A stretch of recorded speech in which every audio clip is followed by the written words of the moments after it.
कंस ने अनेक प्रयास कर लिए लेकिन ठाकुर जी को मथुरा नहीं बुला पाया। अनेक राक्षस भेजे लेकिन कोई भी ठाकुर जी को नहीं मार पाया। तब नारद जी ने जाकर के कंस को एक युक्ति बताई और कंस से कहा, महाराज कंस, तुम्हारे पास एक कोई तोड़ेगा नहीं और जो तोड़ेगा वो तुमको छोड़ेगा नहीं, इसलिए इस धनुष को ले जाओ। हम अमर तो नहीं बना सकते लेकिन हां, तुम्हारे प्राण धनुष में हैं, जिसने धनुष तोड़ा वही मारेगा। नारद जी ने कहा तुम धनुर्यज्ञ करो, और धनुर्यज्ञ में पुरस्कार देने के लिए, पुरस्कृत करने के लिए कृष्ण बलराम को बुलाओ। हर जगह मारपीट से काम नहीं होता, कुछ प्रेम से करो। किसी को भेजो और जाके वहां ब्रजवासियों में ऐसी खबर फैलवा दो कि कंस पुरस्कार देने के लिए कन्हैया को बुला रहे हैं। क्यों मार दिया, ब्रजमंडल की कितनी रक्षा की। इससे दो बातें होंगी, कृष्ण आ भी जाएंगे और दूसरा ब्रजवासियों के मन में यह भी भावना आ जाएगी कि कंस राक्षस नहीं है। ब्रजवासियों को ऐसा लगता है राक्षस तुमने भेजे हैं। कंस बोला जो आज्ञा। और कंस ने एक मेला का कार्यक्रम रखा और उस मेला में धनुर्यज्ञ किया और अक्रूर जी महाराज को भेजा, जाओ ठाकुर जी को लेकर के मथुरा आओ। अक्रूर जी का प्रसंग भी बहुत सुंदर है पर बहुत विस्तृत है। अक्रूर जी महाराज रास्ते भर सोचते जा रहे हैं, कहीं पूतना, अघासुर, बकासुर, धेनुकासुर जैसे राक्षसों की तरह ठाकुर जी मथुरा से आया हुआ एक राक्षस जान के मुझे भी तो मार तो नहीं देंगे। मैं सब बालक और तू वो कहीं ना जान दे। और ठाकुर जी ऐसे मैया को पीछे करने लगे, उतरने लगे गोद से। मैया के लाला ऐसे ना करो, करें तू आज, मैं तो यूं कह रही हूं मैं कैसे रहूंगी तेरे बिना। मैया ऐसी कोई बात ना है, 2 दिना की तो बात है, मैया जान दे मुझे। मन से तो ठाकुर जी ये कह रहे हैं मैं कैसे जाऊं। बंधु ऐसी कथा आती है कि जब ठाकुर जी लीला कर रहे थे ना तो नारद जी आए और नारद जी आकर के ठाकुर जी से बोले, ठाकुर जी ये क्या कर रहे हो आप। भगवान बोले क्यों, गोपियों के संग रास कर रहे हो, ब्रजवासियों के घर की मटकी चुरा चुरा के खा रहे हो, ग्वाल बालों के गले में गलवैयां डाल के डोल रहे हो, आप इसके लिए आए हो पृथ्वी पर। आप धर्म स्थापित करने आए हैं पृथ्वी पर। आपको कंस को मारना है, पृथ्वी का भार हल्का करना है, और आप तो आसक्तियों की भांति इन ब्रजवासियों में घुल मिल गए हो। कब मारेंगे आप कंस को, कब तक लीला चलेगी आपकी।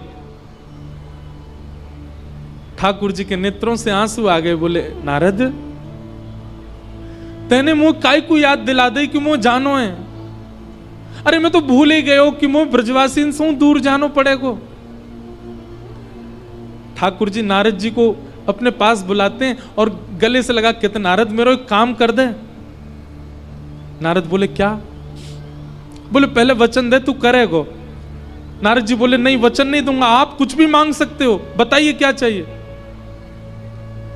ठाकुर जी बोले नारद कोई ऐसी योजना बन सके कि कोई दूसरो भगवान आ जाए, वो ब्रह्मांड को संभाल ले, वो तीनों लोकन को संभाल ले, वो वैकुंठ को संभाल ले, वो देवतान को संभाल ले, वो पृथ्वी को भार हल्को कर दे, वो राक्षसन को मार दे और मैं सदा के लिए वृंदावन में ही बस जाऊं। ऐसा हो सके।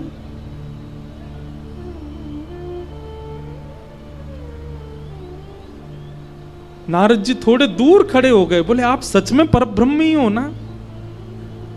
पहले इंद्र को मान हुआ, पहले फिर ब्रह्मा की बुद्धि घूम गई। मुझे लगता आज मुझे भी ऐसा लग रहा है कि आप भगवान नहीं हो।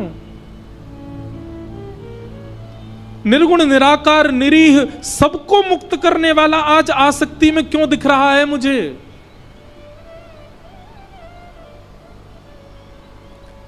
ठाकुर जी रुदन करने लगे। बोले कोई उपचार नहीं है ना नारद, कोई और भगवान नहीं आ सकता ना, मुझे ही जाना पड़ेगा ना।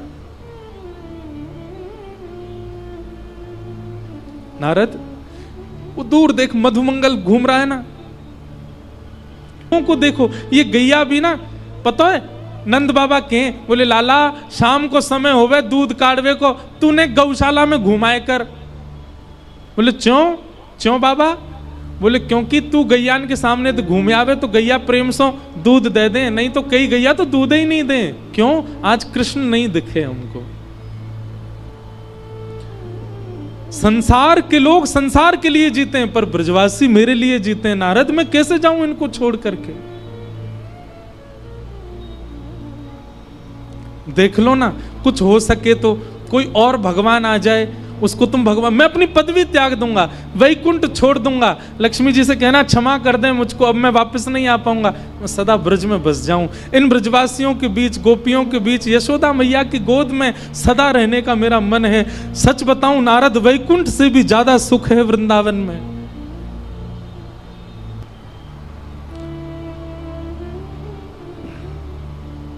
नारद जी के मन में कंपन तो हो रहा है, भाव तो उमड़ रहा है, पर नारद जी दबा रहे हैं।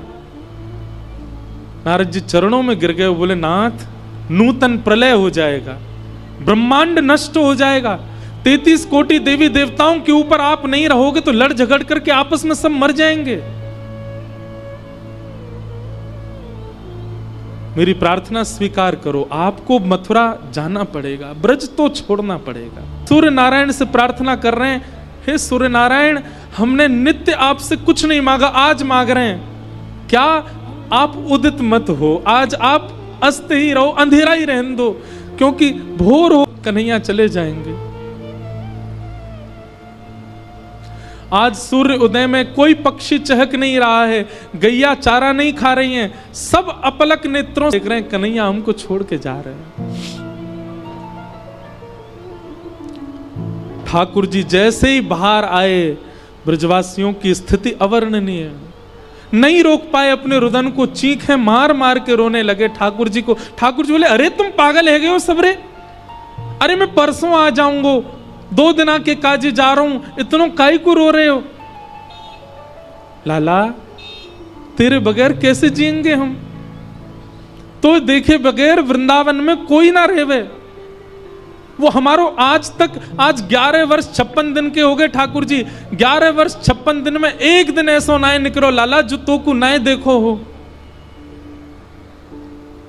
कैसे रहेंगे हम 2 दिन?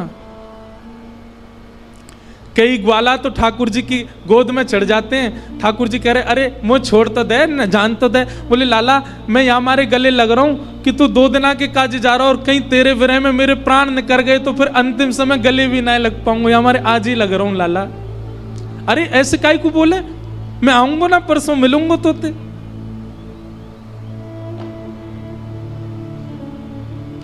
ठाकुर जी किशोरी जी के पास गए और हाथ जोड़ करके बोले श्यामाजू आप तो सब जानती हैं, लीला के विस्तार के लिए मेरा जाना कितना आवश्यक है, आप आज्ञा दे दीजिए, एक बार आप आशीष दे दीजिए, मैं निकल जाऊं फिर।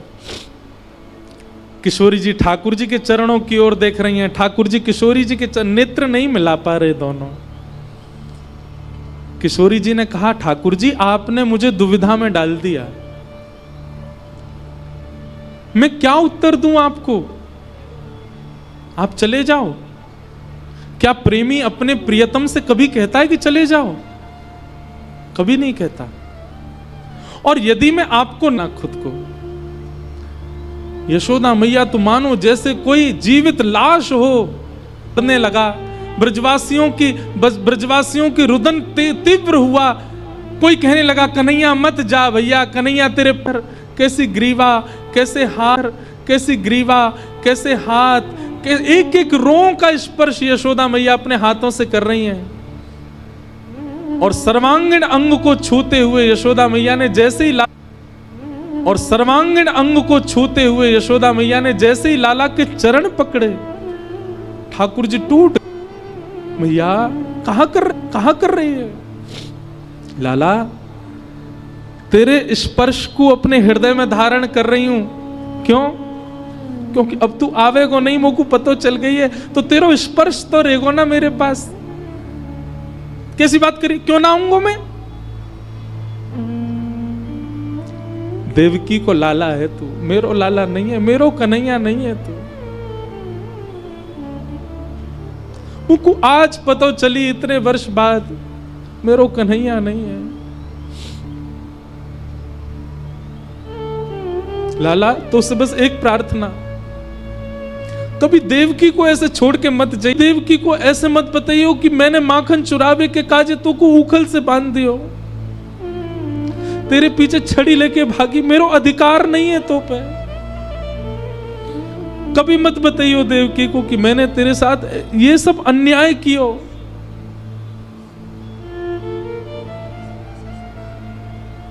बस एक बात मान ले लाला,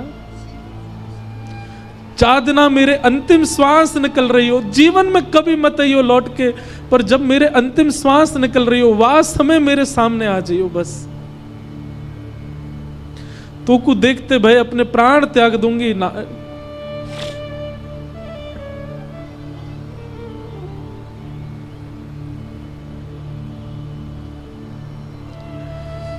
और ऐसा कहते हुए यशोदा मैया तो मूर्छित हो गई।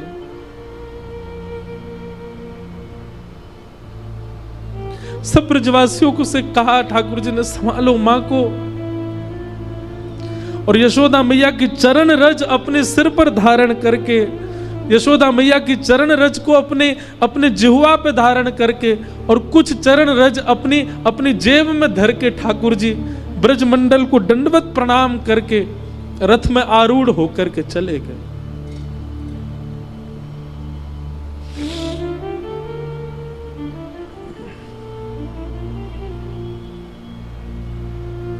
हमारे ब्रज में बंधुओं आज भी कई ऐसे रसिक हैं, वो ये कथा नहीं सुनते, वे हाथ जोड़ के मना करते हैं कि नहीं, आप रास के आगे कथा मत सुनाओ, कन्हैया ब्रज छोड़ के गए, ये हम नहीं सुन सकते।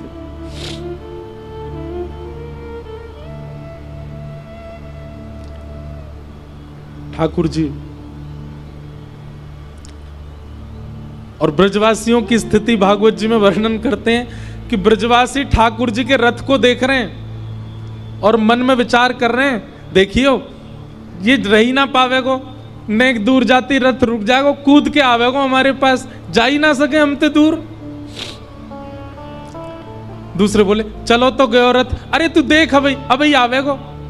फिर थोड़ी, अरे चलो गयो भैया रथ, अरे तू देख अभी दिखेगो कन्हैया। अरे भैया चलो गो रथ, अरे देख ध्वजा दिख रही है, अभी आवे वारो कन्हैया। वो कहते कहते रात्रि हो गई। बोले भैया चलो गो कन्हैया, अरे ना तो ना पतो आ रहा है अभी लौट के, रही ना सके वो मेरे बिना, हमारे बिना कहां जाएगो।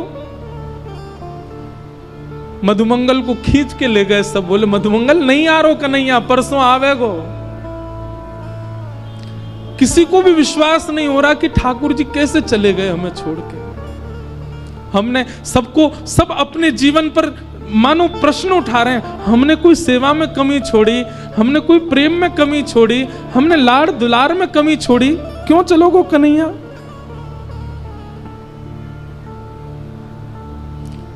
कान्हा तेरी जोहत रह गई बात, जोहत रह गई बात। झूठी प्रीत करी मनमोहन, या कपटी के साथ। झूठी प्रीत करी मनमोहन, या कपटी के साथ, या कपटी के साथ।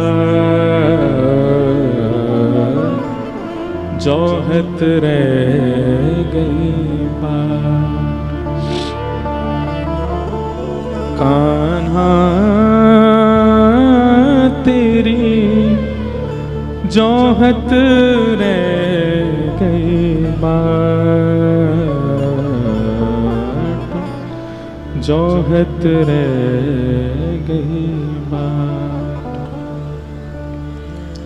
मीरा के प्रभु गिरधर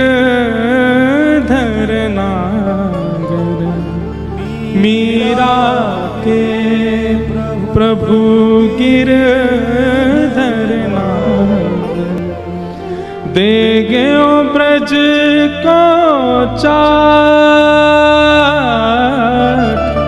दे गयो ब्रज को चाट, जो हत रह गई बात, जो हत रह गई।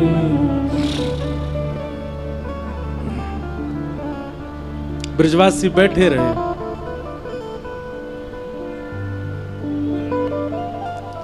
ठाकुर जी मथुरा गए और मथुरा जाकर के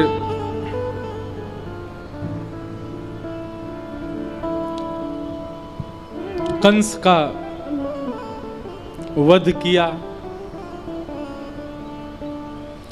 और कंस वध के बाद ठाकुर जी ने अपनी देवकी मैया को कारागृह से निकाला। 11 वर्ष 56 दिन बाद आज ठाकुर जी दिखे हैं देवकी मैया को। भगवान पढ़ने के लिए सांदीपनी गुरुकुल गए, लौट करके आए।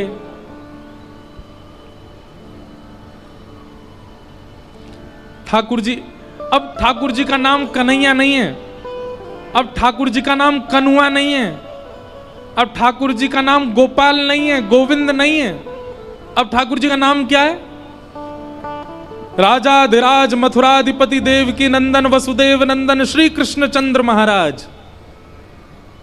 और जब कोई इस नाम का उच्चारण करता है ठाकुर जी अपने कान बंद कर लेते हैं। ठाकुर जी को मानो ऐसा लगता है कि कोई कील ठोक रहा है मेरे कानों में। अपने कक्ष में चले जाते हैं, भीतर से बंद कर लेते हैं और खिड़की पर खड़े होकर के ब्रज को ही देखते रहते हैं। ठाकुर जी कन्हुआ, कन्हैया, लाला, गोपाल, गोविंद, माधव, सब नाम याद आते हैं, कोई नहीं बोलता।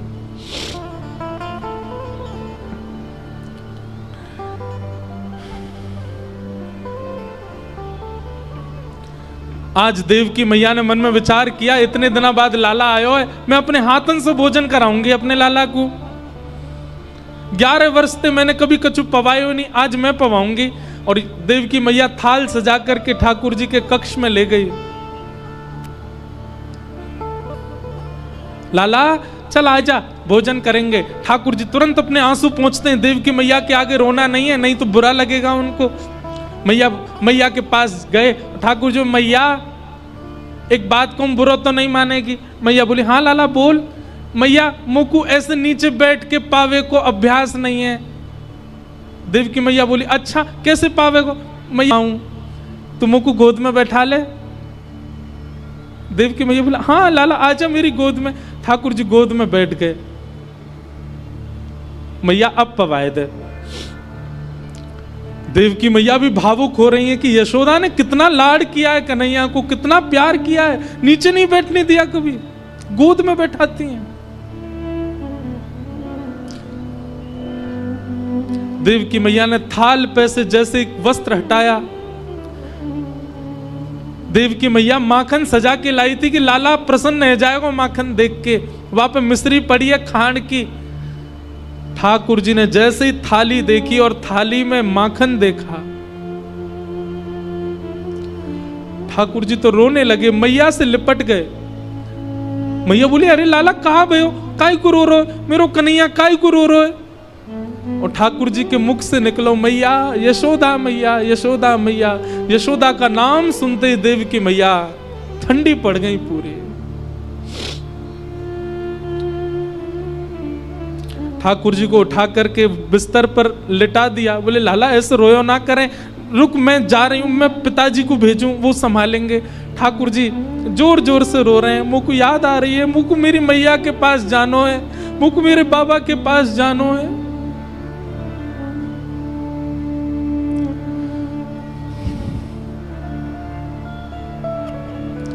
यशोदा मैया ने नीचे जाकर के ये बात वसुदेव जी से कही। वसुदेव जी बोले, मेरा जाना भी उचित नहीं लाला के पास, मैं रुको, उसके मित्र उद्धव को भेजता हूं, वो बात करेगा। उद्धव तुम जाओ, समझाओ कन्हैया को, तुम्हारी उम्र का है, तुम बताओगे माने, ऐसे रोना चाहिए उसको, बताओ ऐसे रोता है। उद्धव जी गए, ठाकुर जी रुदन कर रहे हैं, मुंह मेरी मैया के पास जानो है। उद्धव जी ने जाकर के ठाकुर जी को प्रणाम किया और ठाकुर जी जाके बोले, पर ब्रह्म त्रिलोकीनाथ जगन्नाथ द्वारिकाधीश मथुराधीश, ब्रह्मा भी जिनके आगर नेति नेति कहकर के पुकारता है, वेद जिसकी अर्चना करते हैं, वो परब्रह्म आज मोह की अवस्था में दिख रहा है मुझको।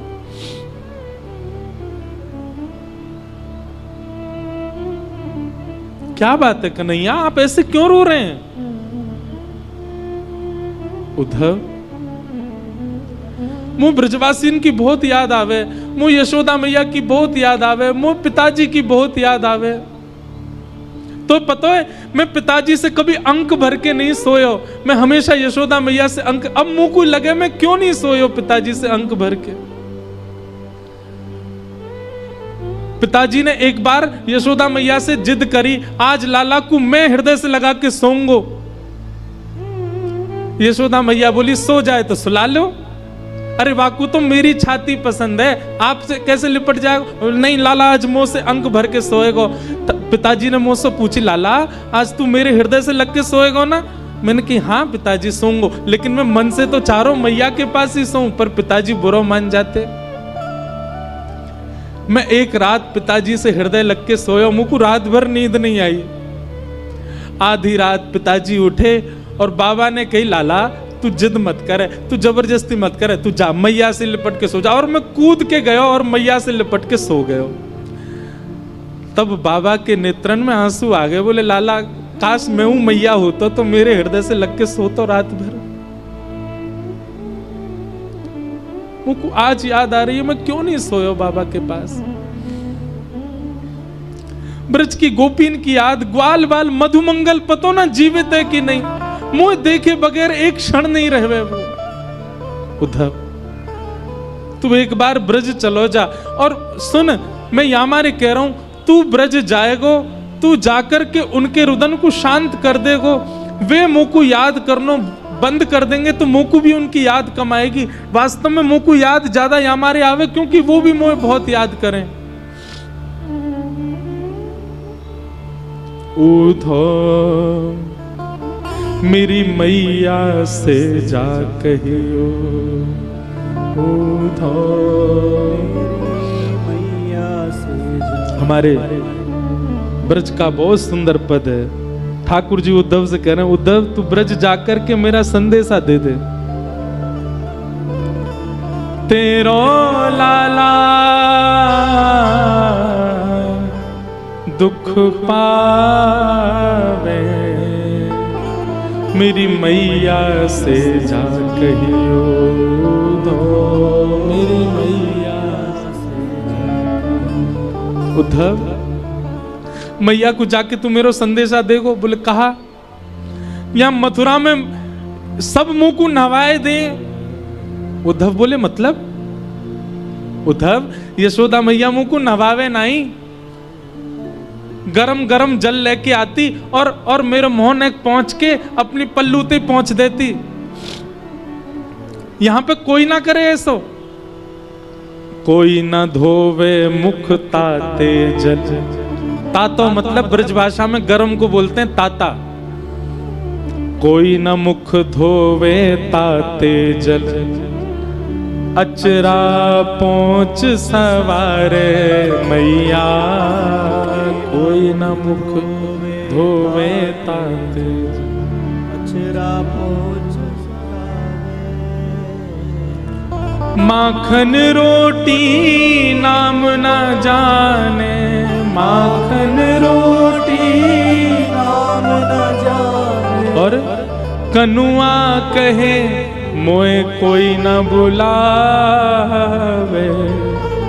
मेरी मैया से जा कहियो दो, मैया से जा तेरो लाला दुख दुख पावे, मेरी मैया से जाके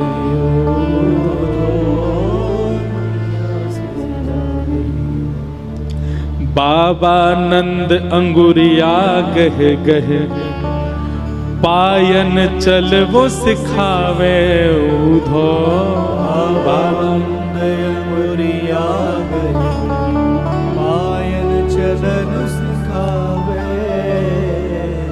बाबा नंद अंगुरिया गह गह, पायन चल वो सिखावे उधो। बाबा नंद अंगुरिया गह गह, पायन चलन सिखावे। एक लीला सुनाऊं। नंद बाबा अपनो प्रेम, पिता अपना प्रेम प्रकट नहीं कर पाता पुत्र से। नंद बाबा देखते हमेशा यशोदा तेल चुपको रहे, तो नंद बाबा ने एक योजना बनाई। कहा नंद बाबा को अगले दिन सवेरे जो पोशाक पहननी है वो पोशाक की चद्दर बना के लाला को उड़ा दें। रात भर लाला वही में दुल्लर तिल्लर होवे, वही में सोवे, वही में खो जाए, वही में भीतर घुस जाए। और जब ठाकुर जी सुबह उठ जाते हैं, ठाकुर जी के लंबे लंबे हाथ लटक रहे हैं, बाबा के कुर्ता पहन के डोल रहे हैं। और जब ठाकुर जी वहां से पूरे अपनी सुगंधी से वह कुर्ता को अंकित कर दें, तब नंद बाबा पहन के पूरे दिन घूमे और बार बार अपनी बाह सूंघ सूंघ के, अपने वस्त्र सूंघ सूंघ के लाला को याद करें, मेरो लाला यही में सोवे, मेरो लाला मेरे वस्त्र पहन के सोवे। ठाकुर जी कह रहे हैं उद्धव, बाबा कहां पहनते होंगे, मेरी सुगंधी ना आती होगी, कितने परेशान होते होंगे। बाबा नंद अंगुरिया गह गह, आंगन चल वो सिखावे उधो। नंद अंगुरिया गह, पायन चलन सिखावे। मुझे चल वो सिखावे। और पता है था को जान कन्हैया मेरो, था को जान कन्हैया मेरो। लाला थक गए होगो, नेक चलवाते और यूं सोचते थक गए होगो। था को जान कन्हैया मेरो, था को जान कन्हैया मेरो। गोद उठा हृदय सो लगावे, मेरी मैया से जाकर उधो। तेरो कान्हा दुख पावे, मेरी मैया से जाकर।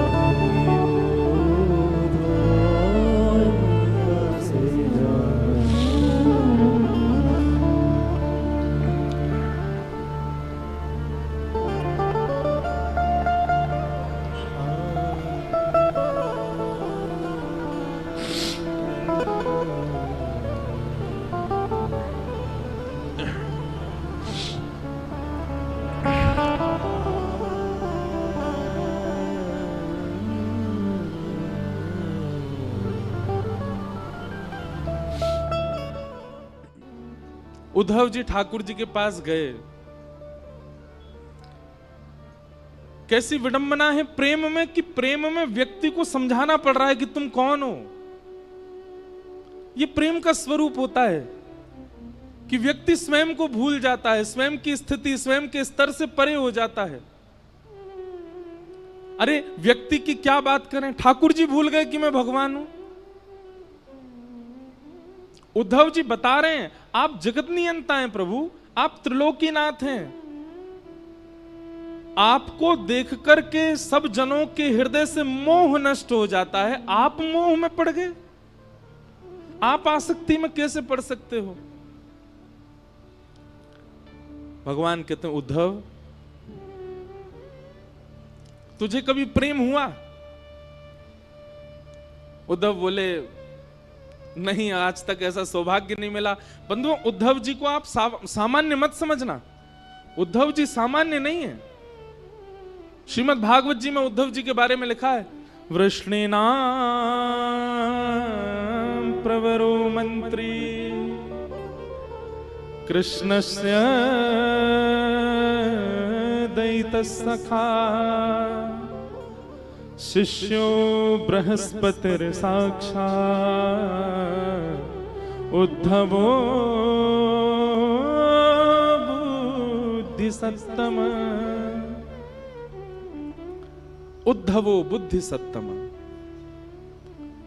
वृष्णि नाम प्रवरो मंत्री। बहुत ध्यान से सुनिएगा सब लोग, बिल्कुल जो आवे जावे वाले हैं उनको जहां मिले वहीं बैठा दे करो।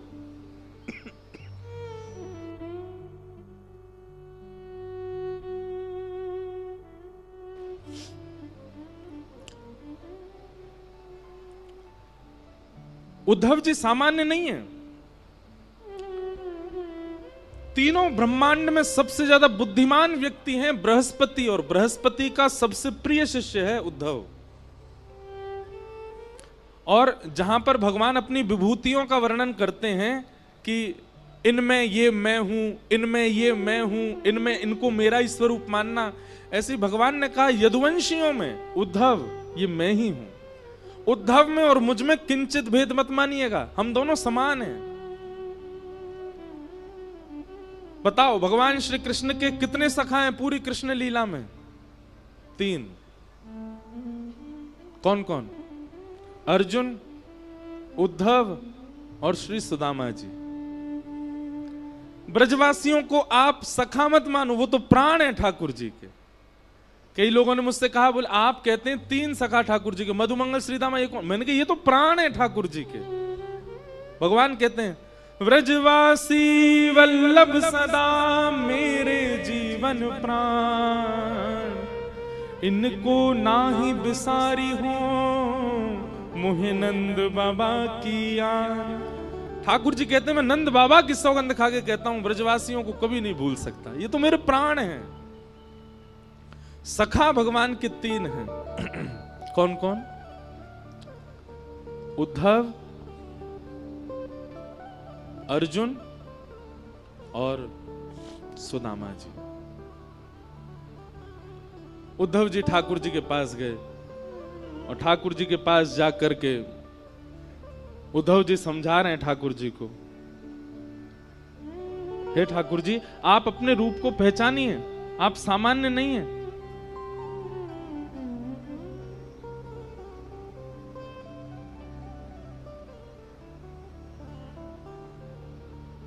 भगवान कहते हैं उद्धव अभी तुझे प्रेम हुआ नहीं है इसलिए तू मुझे मत समझा। हे उद्धव मोहि ब्रज बिसरत नाही, उद्धव मोहि ब्रज बिसरत नाही। वृंदावन गोकुल तन आवत सघन तृणन की छाही, उद्धव मोहि ब्रज बिसरत नाही। ठाकुर जी गा रहे हैं इस पद को, स्वयं भगवान की वाणी है। उद्धव मुझे ब्रज भूला नहीं जाता, मैं वृंदावन को भूल नहीं पा रहा हूं, मैं क्या करूं? क्या क्या याद आ रहा है ठाकुर जी को? भगवान कह रहे हैं प्रात समय माता जसुमती और नंद देख सुख पावत। प्रात समय माता जसुमती और नंद देख सुख पावत। माखन रोटी दयो सजाए अति ही साथ खवावे, उद्धव मोहि ब्रज बिसरत नाही। उद्धव सुबह उठते ही नंद बाबा और यशोदा मैया खाली पेट रहते हैं। क्यों? हमारो लाला जब उठ जाएगा और वाके सुंदर मुखमंडल को जब देख लेंगे, अपनी गोद में बैठा करके पहले वाकू पवाएंगे, फिर मैं जो पाके छोड़ दूं वाकू नंद यशोदा दोनों पामे। मुकु याद आ रही है उद्धव। गोपी ग्वाल बाल संग खेलत सब दिन हसत से रात, सूरदास धन धन ब्रजवासी जिन सो हसत ब्रजनाथ, ऊधो मोहि ब्रज बिसरत नाहि, ऊधो मोहि ब्रज बिसरत नाहि। भगवान करें उद्धव, ये ब्रजवासी मुझको बहुत याद करते हैं, इसीलिए मुझको उनकी याद आ रही है। अब तू एक काम कर दे भैया। बोले कहा, एक काम कर, तू ब्रज चलो जा। देख जावे को तो मैं भी जा सकूं, वृंदावन कोई दूर ना है यहां से, लेकिन उद्धव मेरी भावना ऐसी कि तू चलो जा। मैं यदि गयो तो वापस नहीं आ पाऊंगा, और मैं यदि जाकर के वापस आन लगो तो मेरे सामने समस्त ब्रजवासी अपने प्राण त्याग देंगे। या हमारे उद्धव मेरो जानो उचित नहीं रहेगो, तू ब्रज चलो जा। उद्धव बोले मैं जाके क्या करूंगा?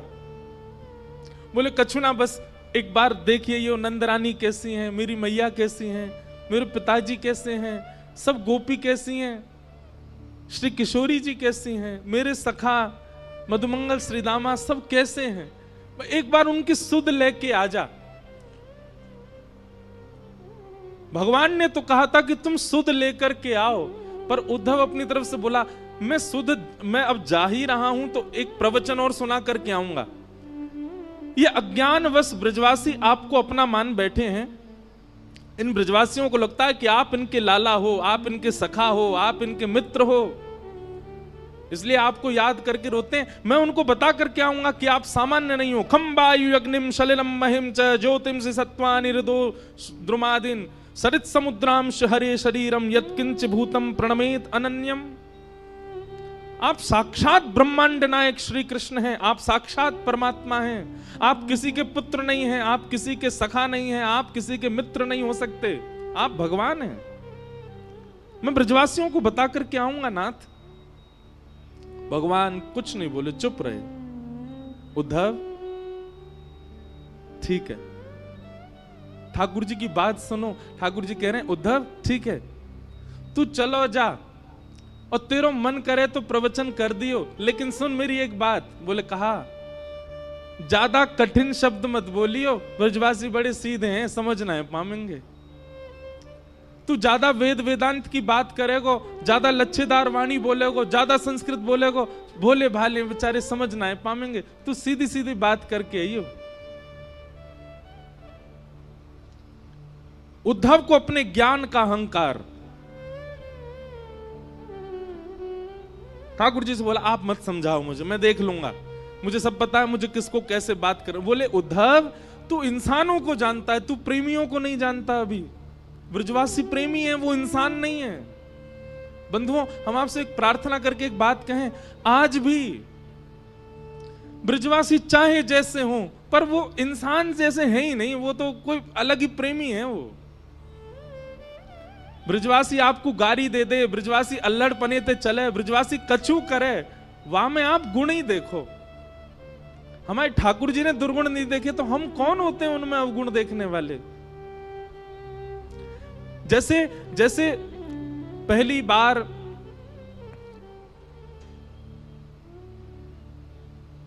प्रियतमा जब अपने प्रियतम को अपने पिता से मिलाती है तो बार बार अपने पिता को कहती है आप ज्यादा तेज नहीं बोलना, आप उसको ऐसे नहीं बोलना, आप पिताजी उसके पिताजी के बारे में कुछ मत बोल देना, आप धीमे बात करना, आप बहुत तेज बोल जाते हैं, वो डर जाएगा। वो अपने प्रियतम के लिए पक्ष लेती है और सबको समझाती है कि आप ऐसे मत बोलना। ब्याह के बाद भी जब पहली बार दामाद घर आता है तो बहन जो है वो पूरे घर को बोलती है ये बात उनसे मत कहना, ऐसे मत कहना, थोड़ा धीरे बोलना, थोड़ा ऐसे करना। क्यों? उनको बुरा ना लगे, क्योंकि प्रेम है ना। ऐसे मानो उद्धव को बार बार घूम घूम के ठाकुर जी समझा रहे, उद्धव ग्वालांते ऐसे बात मत करियो, मैया तो यूं मत कहियो, और तू बहुत कठिन बोला, ऐसे कठिन मत बोलियो। उद्धव जी रथ में बैठने लगे। ठाकुर जी उद्धव को इतना सिहा करके देख रहे हैं कि कितना भाग्यशाली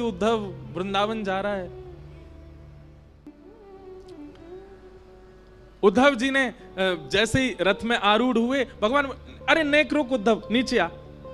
उद्धव बोले अब क्या बात हो गई ठाकुर जी? बोले नीचे तो आ। उद्धव जी नीचे आए, सो ठाकुर जी ने अपने गले से काली कमली उतार करके उद्धव को पहना दी और अपने मुकुट में से मोर पिच्छ निकाल करके उद्धव को पहना दिया और अपने अंक में भर लिया। बोले अब जाओ। उद्धव जी बोले इसकी क्या आवश्यकता, आप मुझे ये क्यों पहना रहे हो? ठाकुर जी बोले बिना या के जाएगो तो ब्रजवासी तोते बात ना करेंगे, या को पहन के जाएगो तो ब्रजवासी इनको लगेगो कि हमारो सखा आयो है। अब जाओ। उद्धव जी महाराज रथ में बैठ करके जा रहे हैं, अपने ज्ञान का अभिमान भर करके जा रहे हैं प्रेम की नगरी में।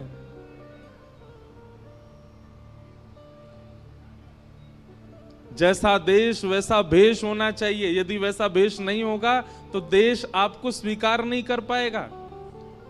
वृंदावन के लिए ज्ञान की आवश्यकता नहीं है, वृंदावन के लिए बहुत यश की आवश्यकता नहीं है, वृंदावन के लिए बहुत संपत्ति होना आवश्यक नहीं है। कुछ नहीं हो चलेगा, पर प्रेम होना बहुत आवश्यक है चित्त में, नहीं तो वृंदावन स्वीकार नहीं करेगा। आप वृंदावन लाख बार हुआ हो, वृंदावन स्वीकार करेगा तो वृंदावन अलग ही दिखने लगेगा आपको। आपको छोटी गलियां नहीं दिखेंगी, आपको भीड़ नहीं दिखेगी, आपको बंदर घूमते कूदते नहीं दिखेंगे, आपको कुछ अलग ही दिखेगा। अगर वृंदावन स्वीकार कर लेगा तो दृष्टि बदल जाएगी। पर वृंदावन स्वीकार के लिए प्रेमी बन करके जाओ। उद्धव जी महाराज वृंदावन जा रहे हैं। अब वृंदावन की स्थिति सुनो। अभी ठाकुर जी को ब्रज से गए हुए लगभग 4 वर्ष हो गए, 4-5 वर्ष ठाकुर जी को जाए हुए हो गए। और वृंदावन की स्थिति क्या है? आज भी इतने वर्ष ठाकुर जी के गए हुए हो गए, आज भी मधुमंगल, श्रीदामा, तन सुखा, मन सुखा, धन सुखा और ब्रजमंडल के समस्त गोप ग्वाल मथुरा के मार्ग पर आकर के बैठ जाते हैं और एक छांव के नीचे बैठ करके मथुरा की ओर देखते रहे। मैं कन्हैया आ रहे होगो, परसों की कह के गयो, आ रहे होगो। रोज प्रतीक्षा करते हैं इतने वर्षों से नित्य, और शाम तक प्रतीक्षा करते करते जैसे ही रात हो जाती है तो रोते रोते जाते हैं और नंद भवन के बाहर जाकर के कहते हैं, अरे यशोदा, ओ मैया सुन, तेरो लाला आजो नहीं आयो। परसों की कह के गए हो ना मैया, यही सोच के सो जाइयो कि आज नहीं आवेगो, परसों आवेगो। कल भी मैया यही सोच के सो जाइयो कि परसों आवेगो, परसों भी यही सोच के सो जाइयो कि परसों आवेगो। ऐसो दिन बता के गयो है कन्हैया, परसों बरसों बीत गई लेकिन परसों नहीं आ रही है, आयो नहीं। और रोते बिलखते सब ग्वाल बाल अपने अपने घरों में जाकर के सो जाते हैं। पर आज सब ग्वाल बाल बैठे हैं मथुरा के मार्ग पर देख रहे हैं। तभी स्वर्ण मंडित एक रथ वृंदावन की ओर आ रहा है। उस रथ को देख करके मधुमंगल, श्रीदामा, तन सुखा, मन सुखा, धन सुखा, सुबल, तोक, ठाकुर जी के सारे सखा, सब में मानो जैसे प्राण की लहर जैसी दौड़ पड़ी हो।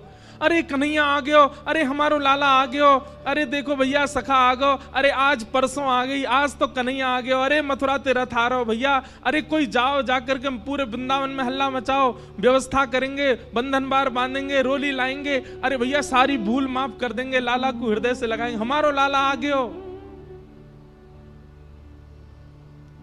सब दौड़ने लगे रथ की ओर।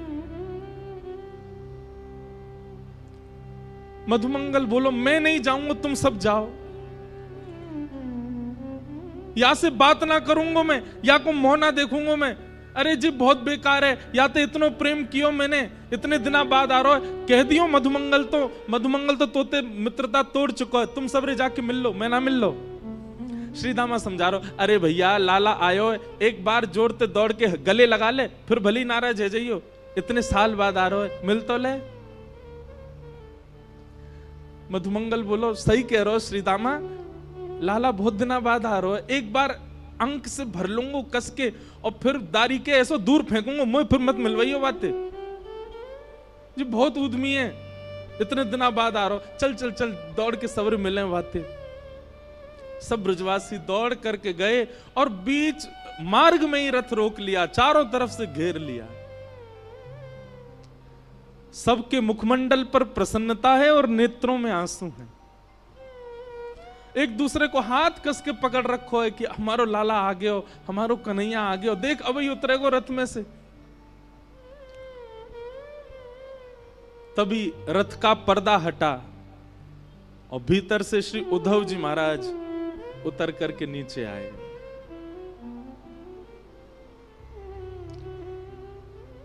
सखाओं ने उद्धव को देखा ही नहीं, वो सब अभी भी पीछे ही देख रहे हैं। जे तो कोई सेनापति है, लाला आए होगो, अरे भैया राजा बन गो मथुरा को, अब वाको नाम बहुत बड़ो है गो, मथुराधिपति वसुदेव नंदन देवकी नंदन, मुंह पे तो बोले ना है, जन कहा नाम है गो वाको। उद्धव जी महाराज बोले जय श्री कृष्ण, सब ग्वाल बाल बोले भैया जय श्री कृष्ण, तू हट जा, परे को हट जा, लाला आ रहा हमारो, लाला उतरेगो रथ में ते। उद्धव जी महाराज कह रहे हैं श्री कृष्ण नहीं आए हैं, मैं उनका अत्यंत घनिष्ठ सखा हूं, मेरा नाम उद्धव है, मैं यदुवंशियों का सेनापति हूं। श्री कृष्ण नहीं आए हैं, आप सबकी खबर लेने के लिए, सुध लेने के लिए उन्होंने मुझको ही भेजा है। उद्धव के ये वचन उन सब सखाओं के कानों में जैसे मानो बाण की तरह लग रहे हों। मधुमंगल तो वहीं बेसुध होके गिर गया और जोर से हंसने लगा और हंसते हुए बोलो, देखो भैया श्रीदामा, ओ भैया तन सुखा मन सुखाओ, देख रहे हो,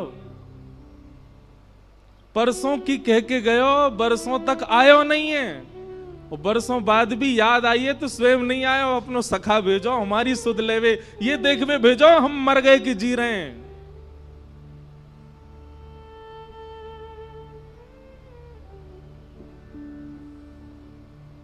उद्धव जी बोले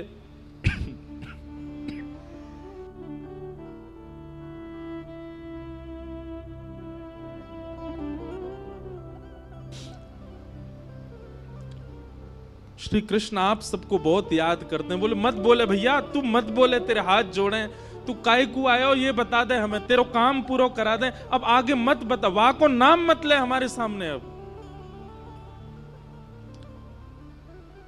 उद्धव जी महाराज बोले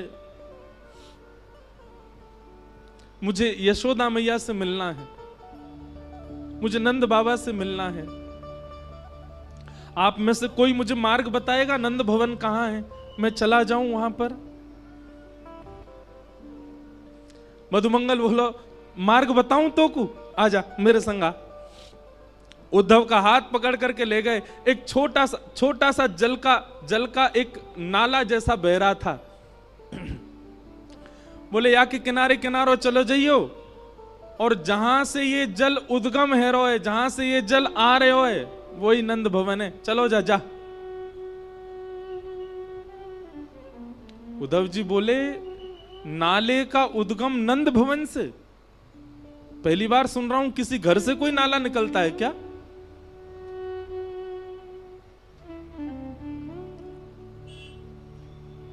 मधुमंगल श्रीदामा बोले ये नाले में कोई नाली को पानी नहीं है, कोई गंदो पानी नहीं है।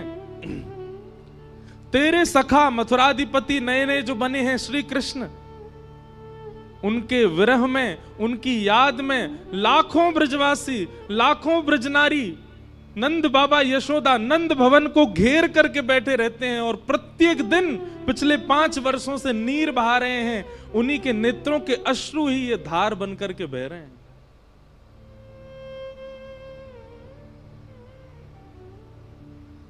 उद्धव जी महाराज को जब ये बात पता चली कि ये ब्रजवासियों के विरहाश्रु हैं, स्तब्ध हो गए। एक प्रकार से मानो जैसे खून ठंडा पड़ गया हो उद्धव जी का, बुद्धि शून्य हो गई हो। ये कैसे हो सकता है? इतना संभव कैसे हो सकता है? उद्धव जी महाराज अब अपने ज्ञान के अभिमान को धीरे धीरे नष्ट कर रहे हैं। धीरे धीरे नष्ट, ज्यों ज्यों वृंदावन में कदम बढ़ा रहे हैं त्यों त्यों उद्धव जी शून्य होते जा रहे हैं। वृक्षों में देखते हैं तो वृक्षों पर बैठे हुए पक्षियों के भी नेत्रों में अश्रुबिंद दिखते हैं। क्यों? वो पक्षी भी उसी रथ की ओर देख रहे थे कि श्री कृष्ण आए होंगे। वृंदावन में प्रवेश किया तो गाय चारा नहीं चर रही है, पतली हो गई है, एक एक हड्डी दिखाई दे रही है। मधुमंगल श्रीरामा बताते चल रहे, देख ये कन्हैया को देख के बेचारी भोजन करे, इतने दिन है गए भोजन ही ना करे, पतरी है गई है। सबकी स्थिति बताते हुए चल रहे हैं। उद्धव को इतना एहसास तो हो गया कि वृंदावन से श्री कृष्ण नहीं गए हैं, वृंदावन से सबका प्राण चला गया है मथुरा।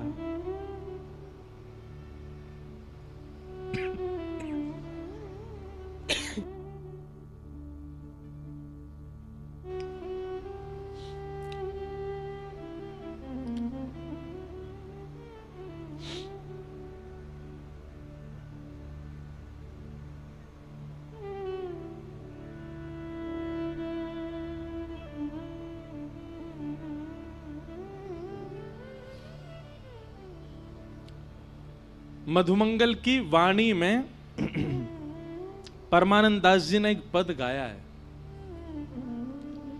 उद्धव को बता रहे हैं क्या? ब्रज के बिहरी लोग बेचारे, ब्रज के बिहरी लोग बेचारे, बिन गोपाल ठगे से ठाड़े, अति दुर्बल तनहारे, ब्रज के बिहरी लोग बिचारे। शब्द सुनिए, बिन गोपाल ठगे से ठाड़े। जैसे कोई ठग करके भाग जाए तो जो ठगा गया है उसकी स्थिति जैसी हो जाती, ऐसे हो गए ब्रजवासी। बिन गोपाल ठगे से ठाड़े, अति दुर्बल तनहारे, ब्रज के बिरही लोग बिचारे। मात जसोदा पंथ निहारे, निरख साज सकारे। माता यशोदा पूरे दिन चिंतन करती रहती हैं कि कन्हैया आवेगो। उद्धव जी महाराज नंद भवन जब पहुंचे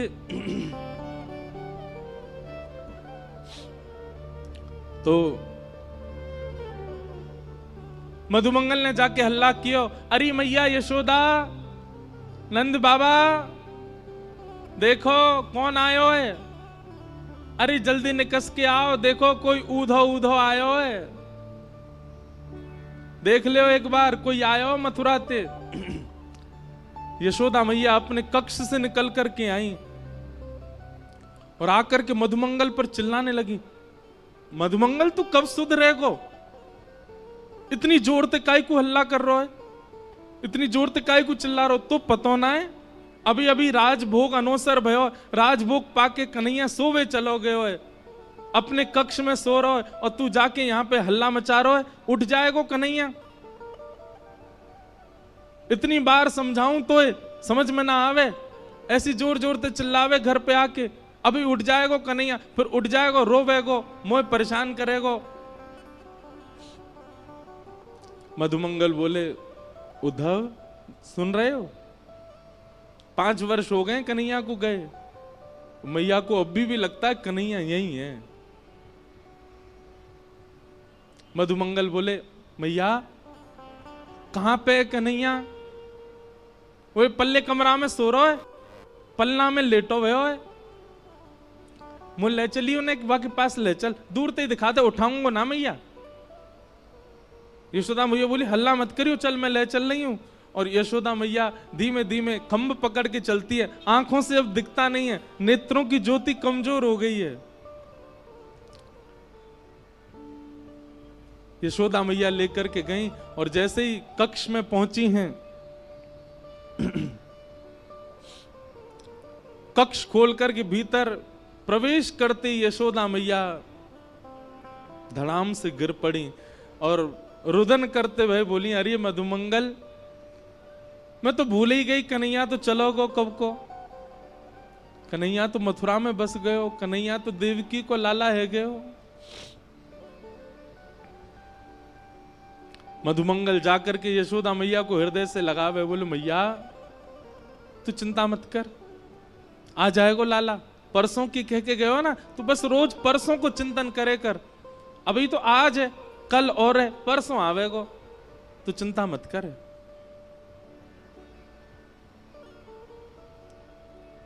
मधुमंगल जी बोले, उद्धव और क्या देखना है बताओ। उद्धव जी महाराज स्तब्ध होकर के सब स्थिति देख रहे हैं। उद्धव जी मन में सोच रहे हैं, मैंने विरह देखा है, मैंने व्याकुलता देखी है, पर इतना विषम विरह मैंने नहीं देखा, इतना कठिन व्याकुलता मैंने नहीं देखी कहीं भी। इतने में नंद बाबा आ गए।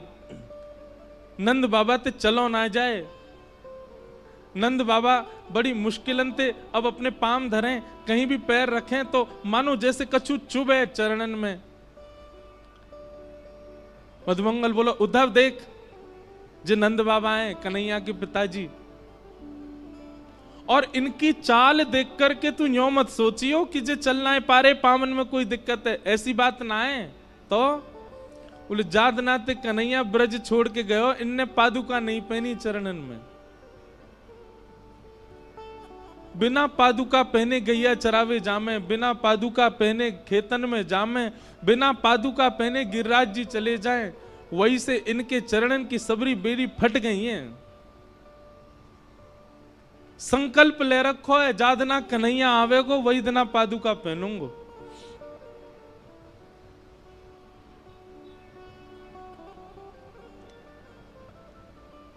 उद्धव जी महाराज ने प्रणाम किया। नंद बाबा ने जैसे ही काली कमली देखी, उद्धव जी को हृदय से लगाया। बोलो, भैया तू हमारे लाला को सखा है? बोले, जी मैं संग ही रहता हूं। काली कमली बोले, मुंह को दे दे, मैंने क्या को या की सुगंधी ले लूं, बहुत दिन है गए, कन्हैया चलोगो तब से मेरे वस्त्रन में तो सुगंधी आनी बंद है गई है, वो पहन के रात में सोयो कर तो वही से सुगंधी आयो करती, तू दे दे ने। उद्धव ने अपनी काली कमली उतार के दी और नंद बाबा अपने हृदय से लगा करके और मधुमंगल से बोले, अरे मधुमंगल बहुत दिन आगे सोयो ना हूं भैया, ऐसा लग रहा हो कन्हैया गोद में आ गयो, अब मैं तो निद्रा कर रहा हूं, तू उद्धव को कछु पवाए दियो हैं। और नंद बाबा गहरी निद्रा में चले गए, काली कमली को अंक से लगा करके। उद्धव ये समस्त दृश्य देख करके शून्यता में जा रहे हैं।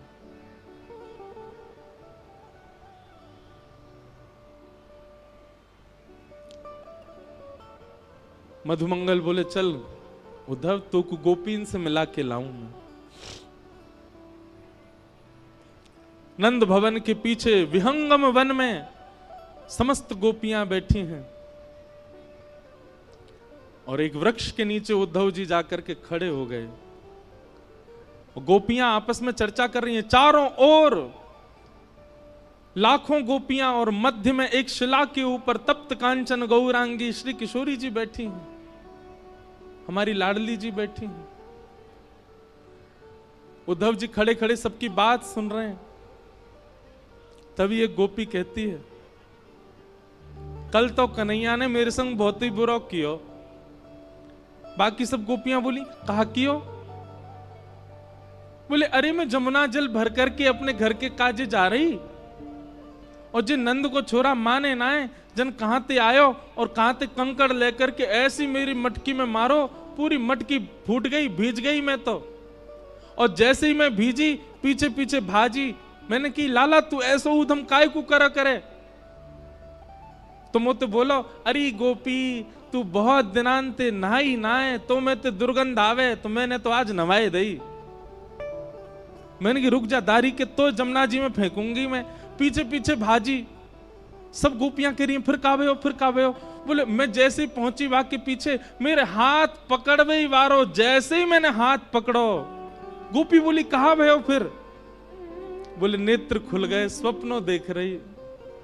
मुंह तो स्वप्न में दिख रहे कन्हैया। और फिर बहुत बुरे भयो कि भैया कन्हैया तो चलोगे हो।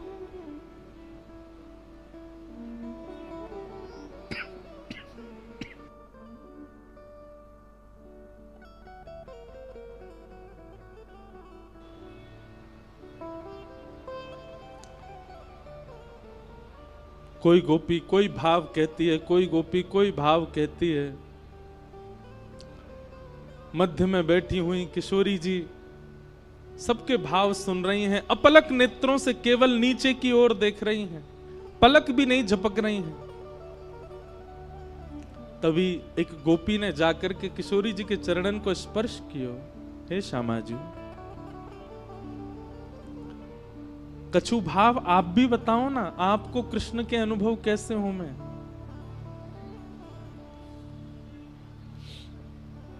किशोरी जी कह रही हैं तुम सब गोपी कितनी भाग्यशाली हो, क्योंकि तुम सबन को निद्रा में, तुम सबन को स्वप्न में श्री कृष्ण दिखते तो हैं।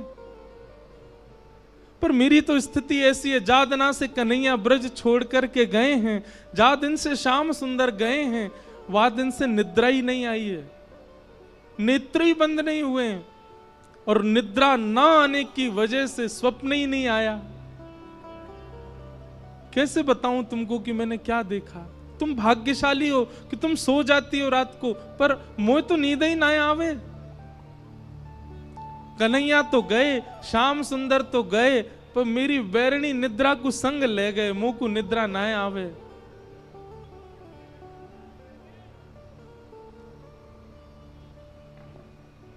सब सखियां बैठ करके चर्चा कर रही हैं, रुदन कर रही हैं। और रुदन भी कैसा बंधुओं, स्वर नहीं है किसी के रुदन में, शब्द नहीं है किसी के रुदन में, केवल रुदन है। नेत्र मानो अश्रु से भरे ही रहते हैं, बिना अश्रुओं के नेत्र किसी ब्रजवासी के हैं ही नहीं। वो सामान्य चर्चा भी करते हैं, चलते फिरते भी अश्रु निकलते ही रहते हैं।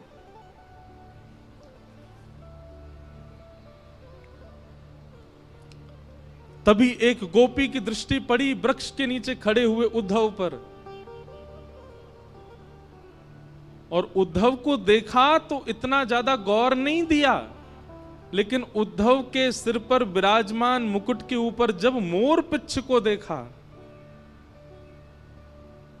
गोपियों को बताना नहीं पड़ा कि ये उद्धव भगवान का सखा है, संदेश लेकर के आया है।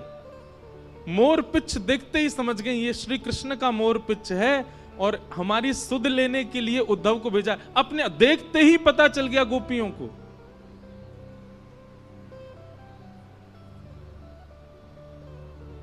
और तभी एक भौरा उड़ता हुआ वहां आया, और उस भौरे के वर्ण को देख करके, भौरे के स्वरूप को देख करके श्री किशोरी जी ने भागवत में केवल एक गीत गाया है, जिसका नाम है भ्रमर गीत। मधुपक तब बंधो मास्पृशांग्रिम सपत्न्या, कुछ विलुलित माला कुंकुमश्मश्रुभिर्न, बहतु मधुपतिस्तन मानिनीनां प्रसादं, यदु सदसि विडम्यं यस्य दूतस्त्वमिद्रिक्।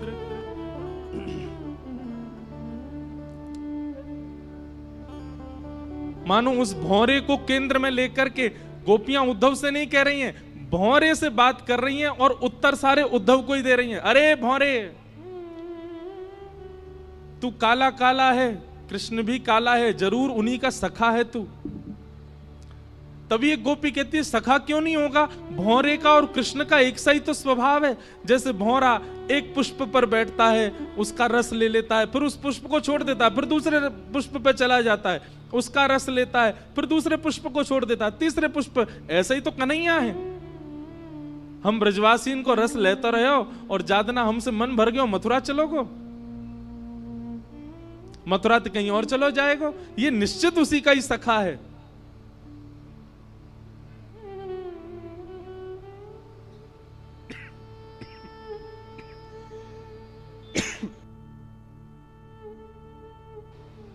बंधुओं,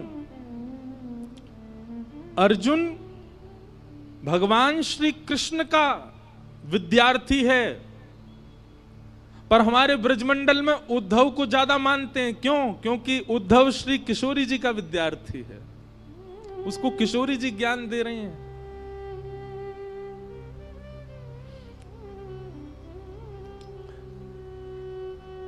गोपियां कहती हैं इसको, भ्रमर गीत को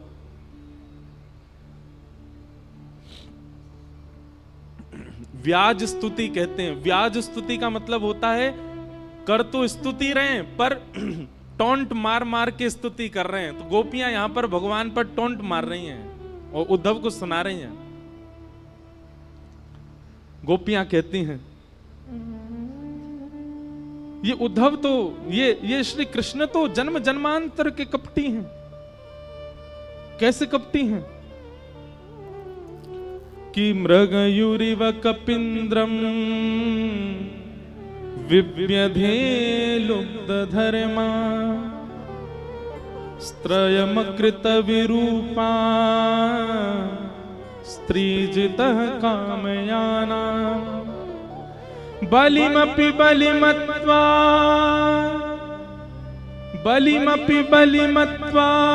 वेष्टयद्भावयङ्ग्य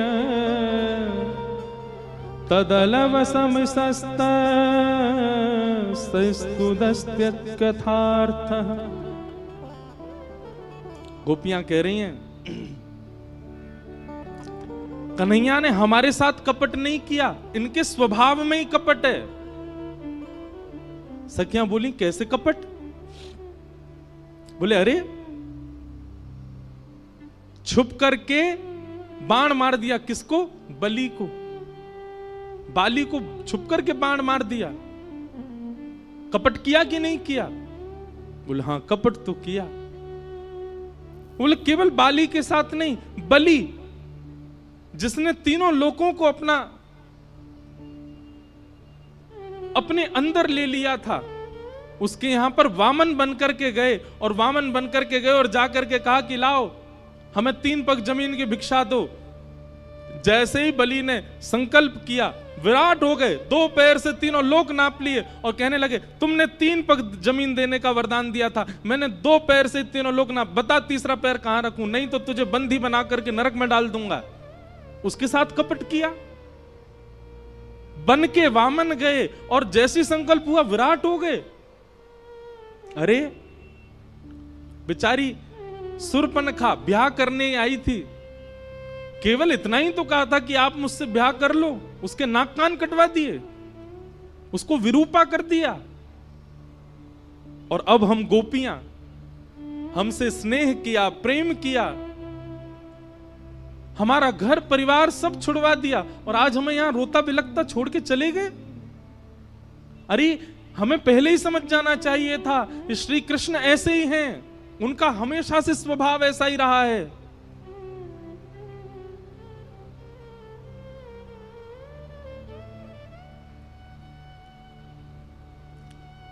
तभी एक गोपी ने उद्धव की ओर अंकित किया, ये देखो उसका सखा आया है हमको समझाने के लिए। हे उद्धव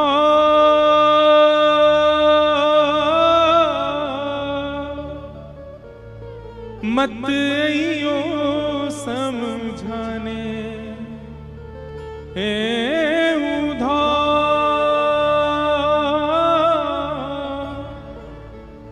मत आइयो समझाने, जाके कांटा लगे सो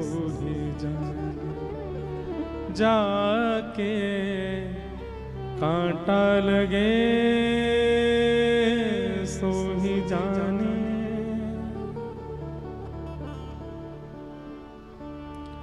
जाए बसे हैं दूर बिरज से, भेजते हैं संदेशा।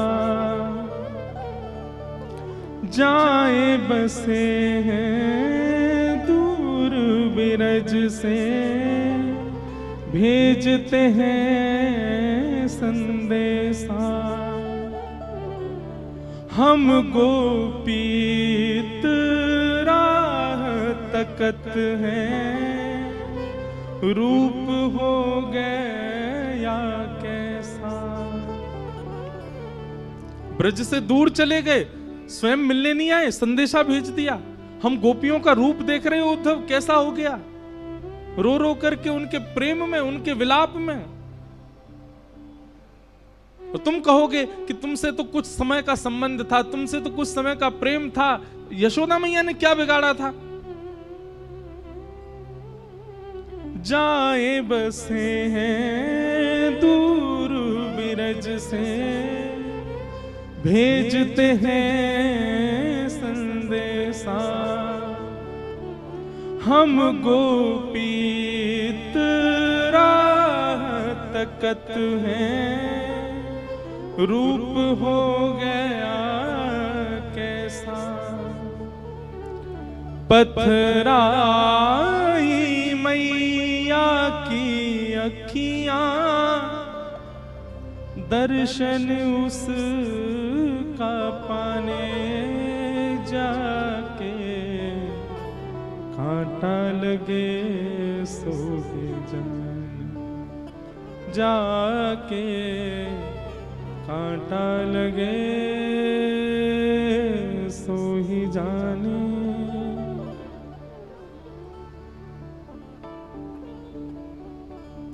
तभी किशोरी जी के समीप में रखी हुई ठाकुर जी की वंशी। बंधुओं, एक बात आपने कभी गौर करो या करना चाहिए कि ब्रज से जाकर के ठाकुर जी ने कभी वंशी नहीं बजाई, वेणु वाद्य नहीं किया। ठाकुर जी ने मथुरा जाती आयुध उठा लिए। वृंदावन में ठाकुर जी आयुधों में दर्शन नहीं देते, वृंदावन में ठाकुर जी वंशी में दर्शन देते हैं। वहां ठाकुर जी अपने प्रभाव को छुपाते हैं, अपने स्वभाव को दिखा रहे हैं।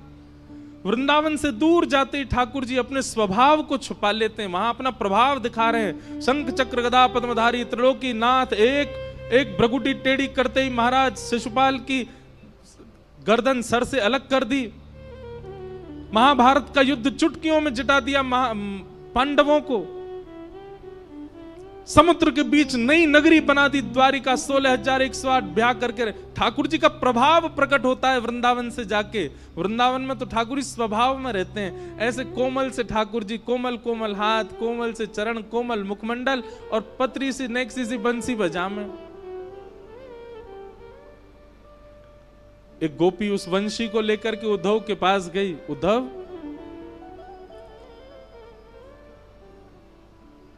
मोर मुकुट वैजंती माला, उसको दी जो जाए।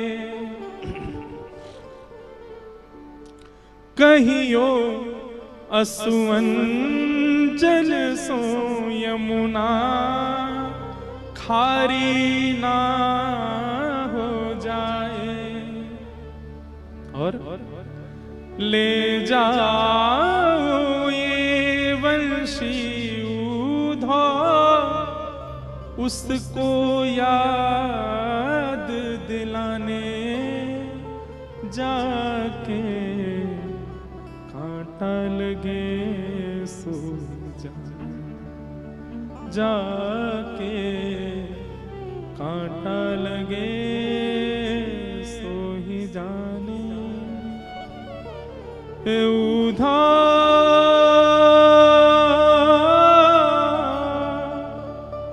मत आइयो समझाने,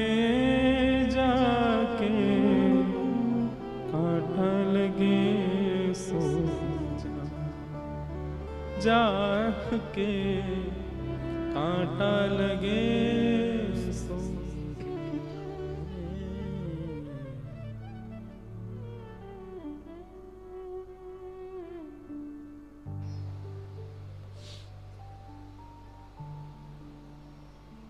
उद्धव 6 महीने तक वहीं बैठे रहे। ठाकुर जी से कह के गए थे मैं शाम को आ जाऊंगा, और 6 महीने तक उन गोपियों के बीच में ही बैठे हैं, श्री जी के रूप का दर्शन कर रहे हैं, सब गोपियों की वार्ता सुन रहे हैं। बेसुध हो गए, भूल गए मैं कौन हूं। मैं बृहस्पति का शिष्य, मैं वृष्णियों का महामंत्री, मैं कृष्ण का दैत्य सखा, सब विस्मृत हो गया। उद्धव से दंडवत प्रणाम किया और किशोरी जी के चरणों से लिपट गए और बोले, हे श्यामाजू, अब मुझे कहीं नहीं जाना, सदा आपके श्री चरणों में रहना है। साधन हीन दीन में राधे, साधन हीन दीन में राधे, तुम करुणामयी प्रेम अगाधे, तुम करुणामयी प्रेम अगाधे, मोहे तो भरोसा है तेरो री किशोरी राधे, मोहे तो भरोसा है तेरो री किशोरी राधे, मोहे तो भरोसा है तेरो री किशोरी राधे, मोहे तो भरोसा है तेरो री किशोरी राधे, मोहे तो भरोसा है तेरो रे किशोरी राधे, मोहे तो भरोसा है तेरो री किशोरी। उद्धव जी कह रहे हैं, हे किशोरी जी, भुक्ति मुक्ति ना मागत केवल, भुक्ति मुक्ति ना मागत केवल, मुझे मुक्ति नहीं चाहिए किशोरी जी, मुझे संसार के भोग विलास भुक्ति कुछ नहीं चाहिए। मुक्ति भुक्ति ना मागत केवल, मुक्ति भुक्ति ना मागत के। तो क्या चाहिए?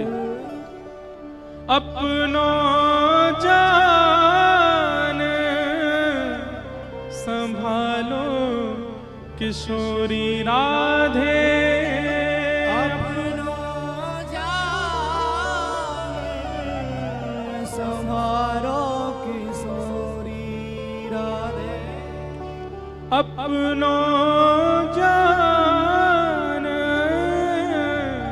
संभालो किशोरी राधे, अपनो जान संभालो किशोरी राधे, मोहे तो भरोसा है तेरो री किशोरी राधे, मोहे तो भरोसा है तेरो री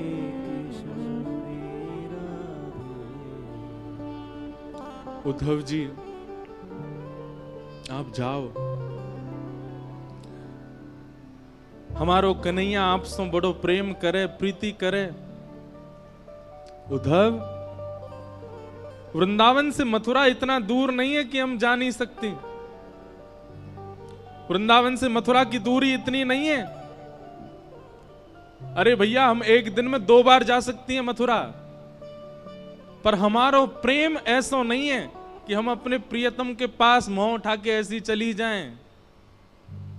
हमारे प्रेम को स्वभाव है तत् सुखे सुखित्वम, जहां में हमारो प्रेमी सुखी है वहां में हम सुखी हैं। यदि मथुरा जाकर के मथुरा वासीन के बीच में रहकर के हमारो लाला प्रसन्न है, तो वाकई प्रसन्नता में हम यहां रोएंगी, बिलखेंगी, तड़पेंगी, पर जा नहीं सकती उसके पास। हमारो प्रेम ऐसा है ही नहीं कि 24 घंटा प्रियतम के सामने बैठ जाएं। हमारो प्रेम तो वाकई प्रसन्नता में है। उद्धव, अब तुम योग्य हो। हम ब्रजवासी तो ब्रज छोड़ के नहीं जाएंगे। हमने गोपी गीत में पहले ही कन्हैया से कह दी, ते जन्मना ब्रजम अधिकम जयति।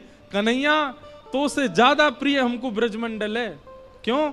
ये ब्रजमंडल भी प्रिय हमें क्यों है? क्योंकि या ब्रज की रज में कन्हैया के चरण चिन्ह है, या ब्रज में कन्हैया की स्मृति है, यमुना जी में कन्हैया के चरणोदल हैं। इन वृक्षन से कन्हैया छुप छुप के गयो है। या हमारे ये ब्रज अब स्मृति बन चुको है, हम या को त्याग ना सकें। एक बार को कन्हैया को त्याग देंगे हम। लेकिन उद्धव, तू हम में से कोई है गयो है। अब तू हमारो प्रतिनिधि बन गयो है। हम तो ब्रज छोड़ के ना जा सके उद्धव, लेकिन तू चलो जा, और जाकर के कन्हैया को खूब ध्यान रखियो, खूब स्नेह रखियो। हम ब्रजवासिन की ज्यादा याद वाय आन मत दियो।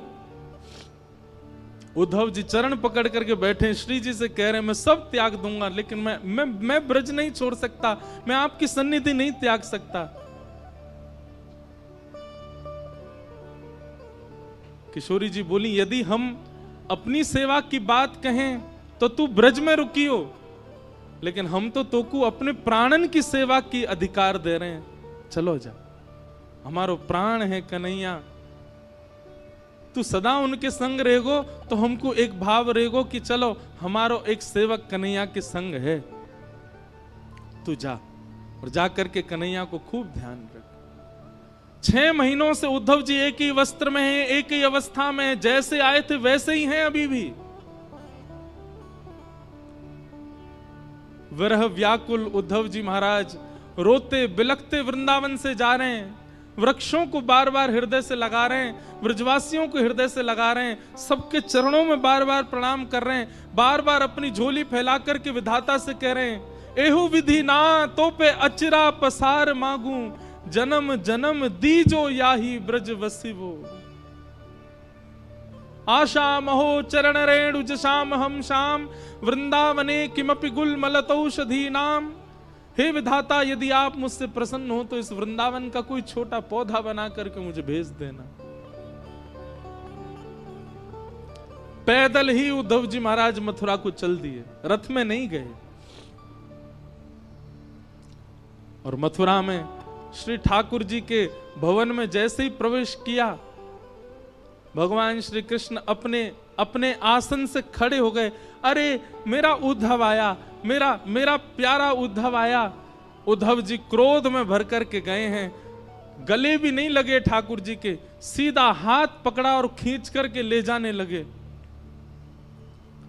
ठाकुर जी बोले, अरे उद्धव कहाँ कर रहे हो भैया, कहाँ कर रहे हो? उद्धव बोला, चलिए मेरे साथ। भगवान बोले, कहाँ? बोले, वृंदावन चलिए, वहीं रहिए। आपके लिए नहीं है मथुरा, आपके लिए नहीं है द्वारिका, आपके लिए नहीं है ब्रह्मांड, आपके लिए नहीं है वैकुंठ, आपके लिए योग्य स्थान पूरे ब्रह्मांड में केवल वृंदावन है। वृंदावन से ज्यादा स्नेह, वृंदावन से ज्यादा प्रेम आपको कोई नहीं कर सकता नाथ। किसी और को दे दीजिए पदवी भगवान की, मत छोड़ करके जाइए इस वृंदावन को, इन ब्रजवासियों को। आपको सौगंध है मेरी, आप चलो वापस। मैं प्राण त्याग दूंगा नाथ चरणों में यदि आप वापस वृंदावन नहीं चले तो। क्या बिगाड़ा गोपियों ने, क्या बिगाड़ा गोप ग्वालों ने, क्या बिगाड़ा? यशोदा मैया के नेत्र पत्थर बन गए ठाकुर जी आपकी याद में। नंद बाबा पादुका नहीं पहनते चरणों में। किशोरी जी सोई नहीं है पिछले 5 वर्षों से।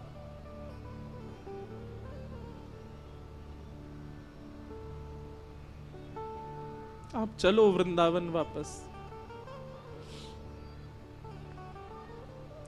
नहीं है आपके योग्य ये ब्रह्मांड, नहीं है आपके योग्य कोई और पदवी नाथ।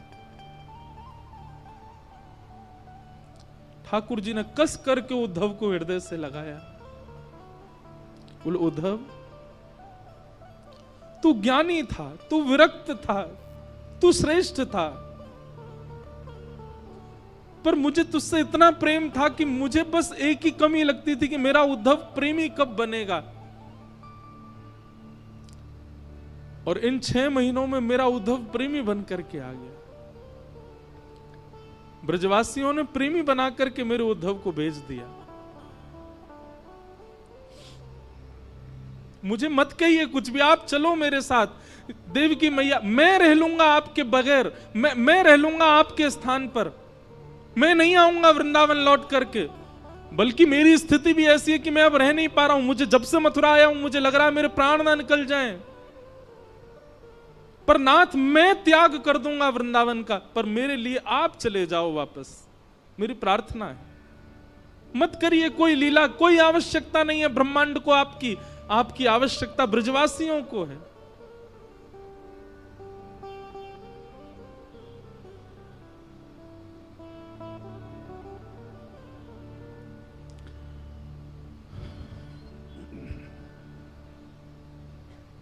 उद्धव बहुत रोए। ठाकुर जी ने हृदय से लगाया और हृदय से लगाकर बोलो उद्धव एक बार नेत्र बंद कर अपने, और सुन तू तो मुझसे बहुत कह रहा था कि शाम तक आ जाएगा, ऐसा ज्ञान देकर के आएगा ब्रजवासियों को, बृहस्पति का ज्ञान सुना के आएगा, पर ब्रह्म परमात्मा कौन होते हैं ये सब बता करके आएगा। तू तो एक ही दिन में आने वाला, 6 महीना कहां निकल गए तेरे। उद्धव बोला ये सब बातें करने का समय नहीं है, आप मुझे अब ये बताइए चल रहे हैं कि नहीं, नहीं तो मैं यही प्राण त्याग दूंगा अपने। भगवान बोले उद्धव नेत्र बंद कर अपने। उद्धव ने नेत्र बंद किए और कहा अब खोल करके देख। उद्धव ने जैसे ही नेत्र खोल करके देखा तो महल अंतर ध्यान हो गया था। वृंदावन में यमुना जी का पुलिन प्रकट हो गया, सुंदर कदम्ब की छैया है, किशोरी जी ठाकुर जी के बगल में खड़ी हैं, समस्त ब्रजवासी चारों ओर खड़े हैं, नंद बाबा, यशोदा, मधुमंगल, श्रीदामा, तनसुखा, मनसुखा सब ठाकुर जी के समीप में खड़े हैं। और ठाकुर जी के सुंदर बाम अंग में किशोरी जी विराज रही हैं और मध्य में उद्धव खड़े होकर के सब दर्शन कर रहा है।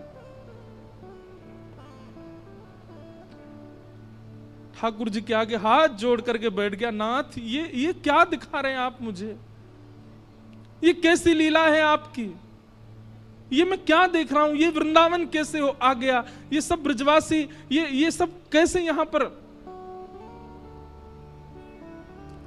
ठाकुर जी ने उद्धव को हृदय से लगाया। उद्धव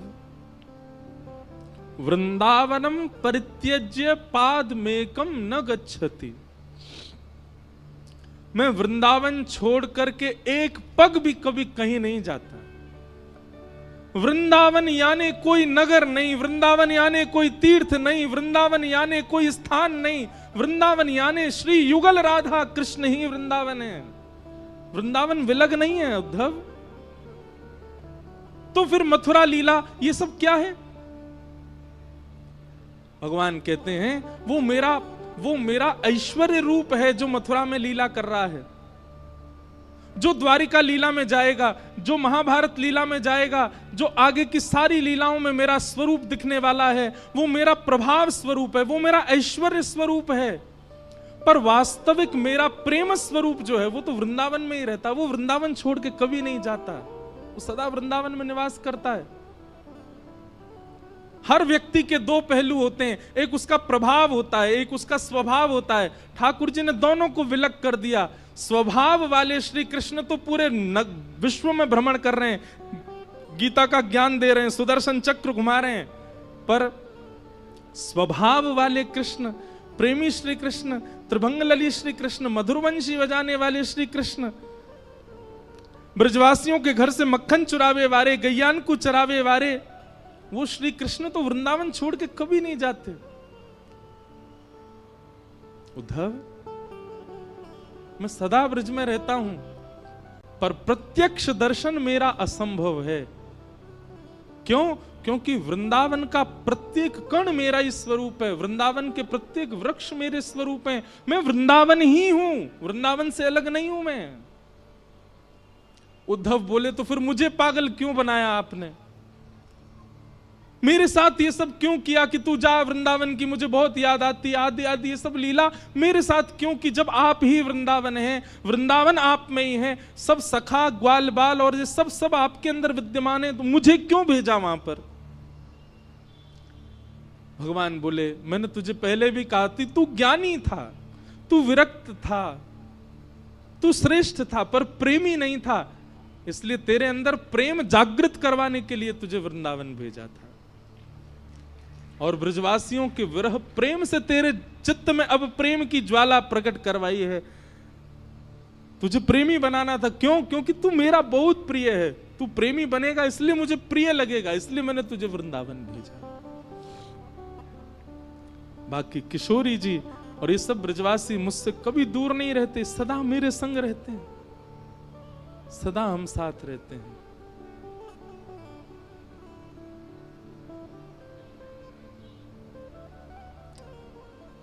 ऊधो सूधो है चलो, सुन गोपिन के बोल, ज्ञान बजाई डुमडुमी, प्रेम बजायो ढोल। ज्ञान की डुमडुमी बज गई और प्रेम का ढोल बजा। ऐसा ढोल बजा, उद्धव जी मानो गाने लगे, सबसे कह रहे हैं क्या? प्रेम नगर मत जा मुसाफिर, प्रेम नगर मत जा। प्रेम नगर मत जा मुसाफिर, प्रेम नगर माने हमारा वृंदावन, और मुसाफिर मतलब घूमने फिरने वाला। ए घूमने फिरने वालों, फोटो खिंचाने वालों, मत जाया करो वृंदावन। आप तो शौक शौक में चले जाते हो घूमने वृंदावन, किसी दिन वृंदावन ने पकड़ लिया ना, कहीं के नहीं रह जाओगे फिर। इसलिए उद्धव जी महाराज कह रहे हैं, जा दूध का जला छाछ फूक फूक के पीता है। उद्धव जी सबको समझा रहे हैं, मैं वृष्णियों का मंत्री, मैं बृहस्पति का शिष्य, उद्धव मेरी दशा क्या हो गई देख लो। इसलिए भैया घूमने फिरने वाले, मौज उड़ाने वाले वृंदावन मत जाया करो। काउदना यदि कन्हैया ने तुम पकड़ लिए, काउदना वृंदावन ने यदि पकड़ लियो तो कहीं के नहीं रह पाओगे फिर। प्रेम नगर मत जा मुसाफिर, प्रेम नगर मत जा।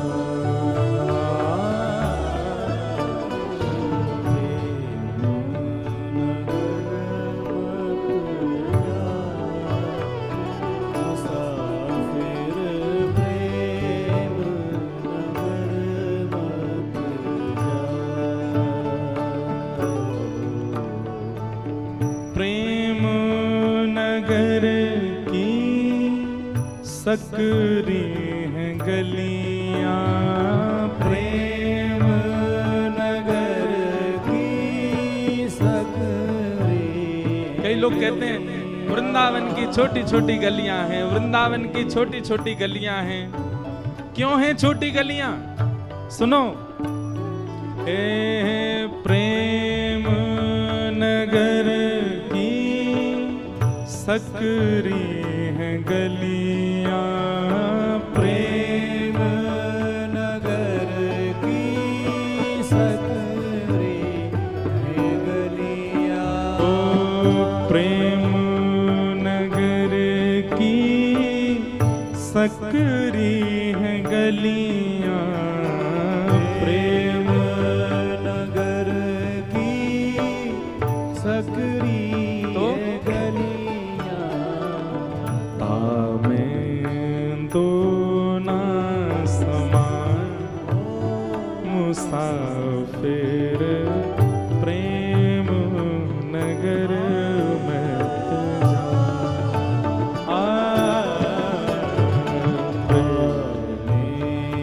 दो ना समान मुसाफिर प्रेम नगर मत जा। वृंदावन ने यदि आपको पकड़ लिया तो फिर आपके चित्त रूपी गली में और जितने बैठे होंगे सबन को निकाल देगो बाहर। क्यों? हमारो कन्हैया आवेगो भीतर। प्रेम नगर की सकरी हैं गलियां, तामे दो ना समा। अगर संसार बैठा है तो श्री कृष्ण नहीं आएंगे, और कहीं श्री कृष्ण ने मन बना लिया कि आके चित्त में जानो, सबरो संसार निकल जाएगा बाहर। इसलिए भैया मुसाफिरों, प्रेम नगर मत जाओ। मुसाफिर प्रेम नगर मत जा। मुसाफिर प्रेम नगर मत जा। ओ प्रेम नगर की गहरी है नदियाँ, प्रेम नगर की गहरी नदियाँ। प्रेम नगर की गहरी है नदियाँ, प्रेम नगर की गहरी नदियाँ।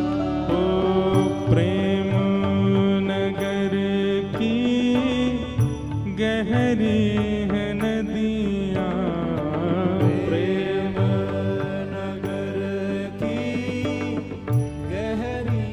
क्या हुआ तो? लाखों लोग डूबा मुसाफिर प्रेम नगर मत जा।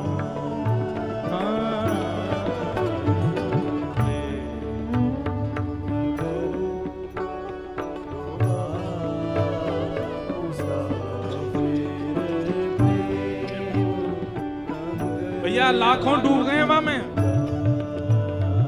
प्रेम नगर वृंदावन की नदी, प्रकट नदी तो यमुना जी हैं, पर प्रेम नगर में एक प्रेम नदी बहती है, वो किसी को दिखती नहीं, उसमें बहुत लोग डूब गए। कुम्मनदास डूब गए, सूरदास डूब गए, मीराबाई डूब गई, रैदास डूब गए, कृष्णदास डूब गए, हितरवंश महाप्रभु डूब गए, हरिराम व्यास जी डूब गए, स्वामी श्री हरदास जी महाराज डूब गए, सब डूब गए। एक बार जो रसखान डूब गए, बादशाह अकबर की पत्नी ताज बेगम डूब गई उसी में।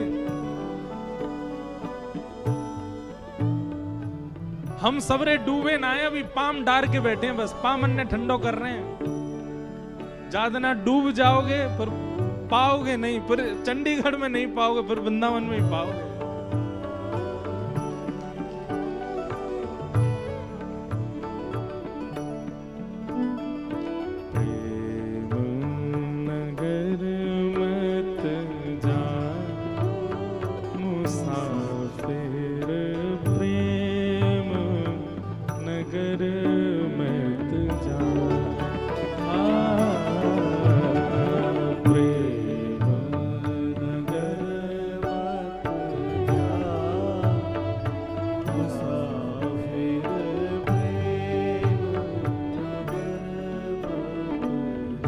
बोल वृंदावन धाम की।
प्रेम नगर का पंथ कठिन है,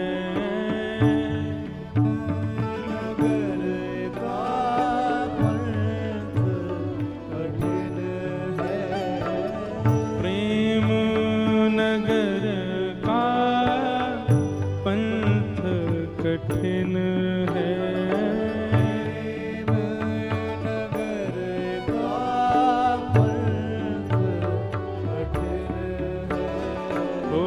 प्रेम नगर का पंथ कठिन है, नगर का पंथ कठिन है, आपे ना चल पा मुसाफिर प्रेम नगर मत जा, आपे ना चल पा मुसाफिर प्रेम नगर। और सबसे प्यारी बात,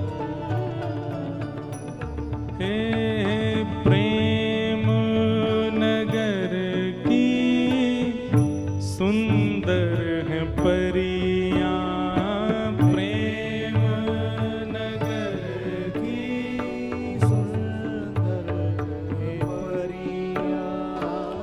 वृंदावन की परियां कौन है?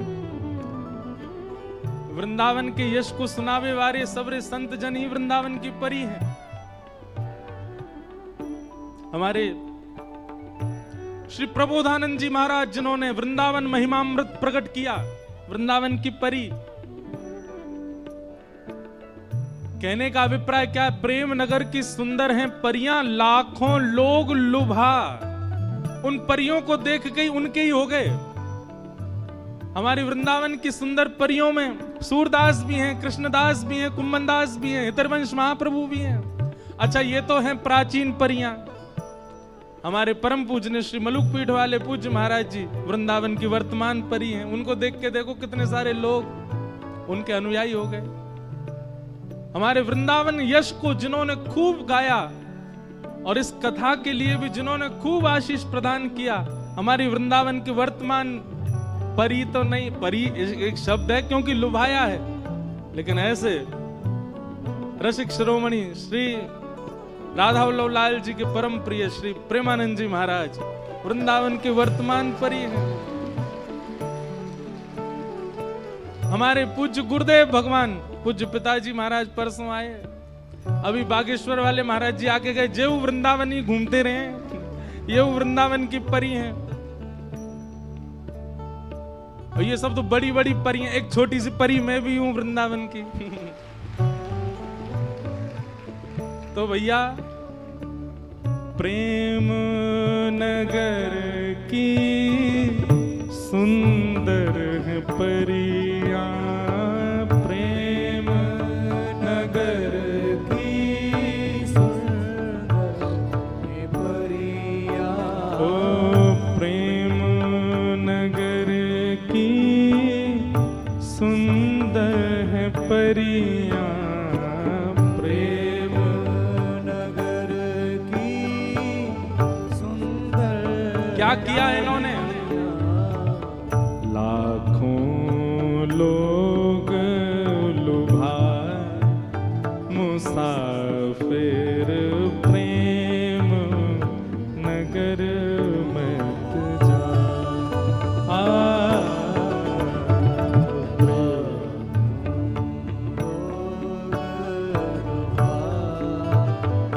मुसाफिर प्रेम नगर मत जा। प्रेम नगर मत जा मुसाफिर प्रेम नगर मत जा। प्रेम नगर मत जा। मुसाफिर प्रेम नगर मत जा। प्रेम नगर मत जा। प्रेम नगर मत जा। ओ प्रेम नगर मत जा।